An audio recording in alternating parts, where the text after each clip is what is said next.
Good evening and thanks for joining us tonight at 10. I'm Sydney Edwards. Do not get out and travel unless absolutely necessary. Yes, Stephanie, I'm out here at the UNES Center. Folks have just sat down to have dinner. From the classroom to the jungle gym. The Colorado man sentenced for killing his wife and children comes clean. Thank you so much, Jenna. Now she's finishing the V right now for NTV News. When you think of college sports, shooting isn't always the first thing you think of. It might be all fun and games on the outside, but on the inside, folks are hard at work. UNK police are now carrying .40 caliber Glocks. Now these officers will be protected by a little more than a vest. Yes, I'm here with Annie Novacek. She is a heart survivor. Now, Annie, I understand that when it comes to your story, this was not something you were ever expecting. On July 16th, Trooper George Scott from McCook was on a routine patrol just south of Binkelman off Highway 34. The semi was in my lane coming southbound right at me. Before he knew it, a semi was headed straight towards him, and he needed to act quickly. I was able to make just a sharp turn to the right, and you can kind of see from the side here, he was able to come down the side of the vehicle. You can see just how smashed in the driver's side of the vehicle was. In between that and the passenger side being pushed against the bridge, Trooper Scott says he had to maneuver his way out of the car. I still had power, was able to roll that window down, and I had to crawl across the console, the computer system, you know, my bag that I have here, and climb out the window. When he made it out, he noticed the semi about a quarter mile from the collision crashed down a steep embankment. The Dundee County Sheriff's Office had determined that there was some potential medical issues, which was some of the causation for the actual crash. Trooper Scott says if he wasn't able to react, the situation could have been much worse. I've seen the effects of that for my 26-year career, and it's usually the larger vehicle ends up, you know, winning in those situations. Just a day after the accident, Trooper Scott picked up a new car and was back to teaching a class and patrolling the roads. Sydney Edwards, NTV News, McCook. That's not how I expected to ever see my son in my life, and this is not the life I expected for my son either. Around 10:30 Monday evening, Joshua Rose was found with a gunshot wound to the head. His wife Shannon told me that there's still a piece of that bullet stuck in the back of his head, and doctors still have him under anesthesia. We've had a lot of progression though, with him trying to move and blink his eyes and stuff like that. He's doing really good. 3 men were arrested in Kearney County for their involvement in this attempted robbery. Hunter Frex, Michael Becker, and David L. Estrada, all 21 years old.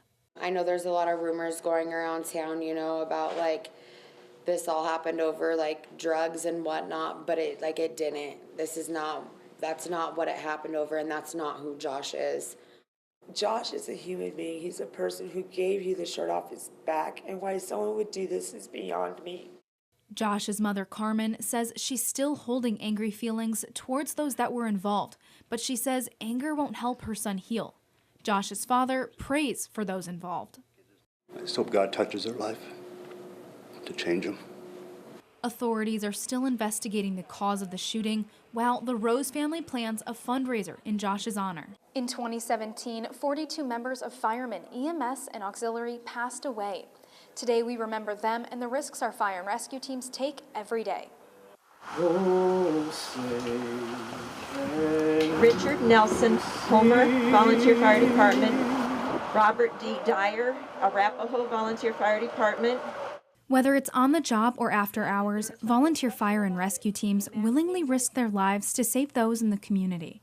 And Matt Fitzgerald from the Nebraska Firefighters Museum tells me the bond between team members becomes more like a brother or sisterhood.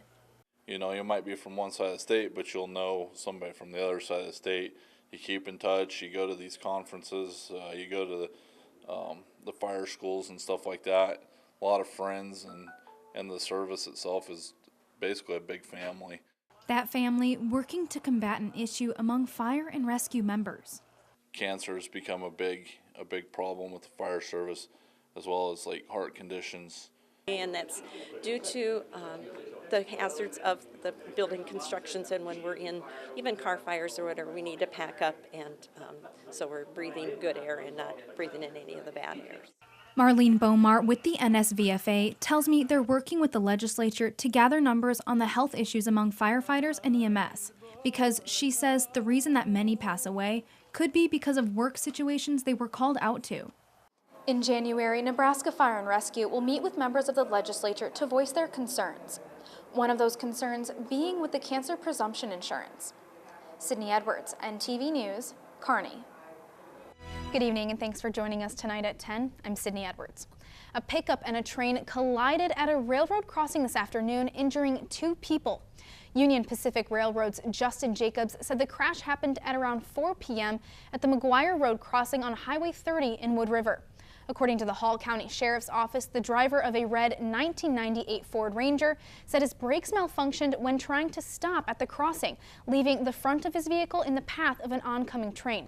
The Ford Ranger was struck at the crossing, causing the pickup to roll.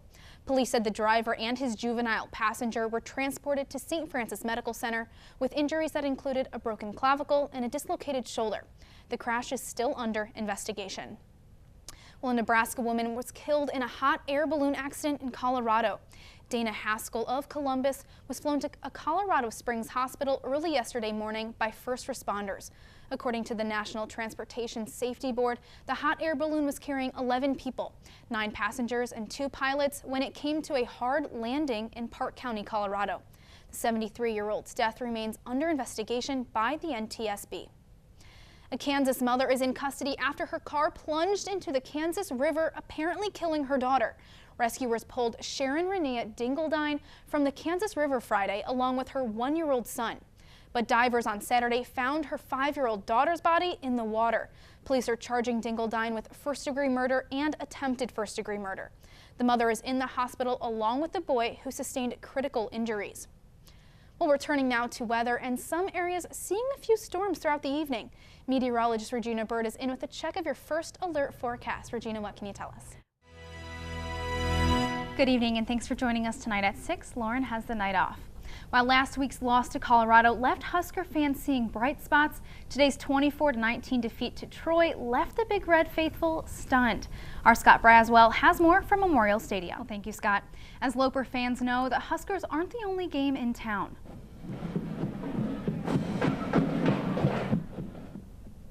Today, UNK welcomed students, faculty, alumni, and the community back to Kearney for their annual homecoming parade. Hundreds of Loper supporters lined the bricks this morning during one of the largest homecoming parades in the state.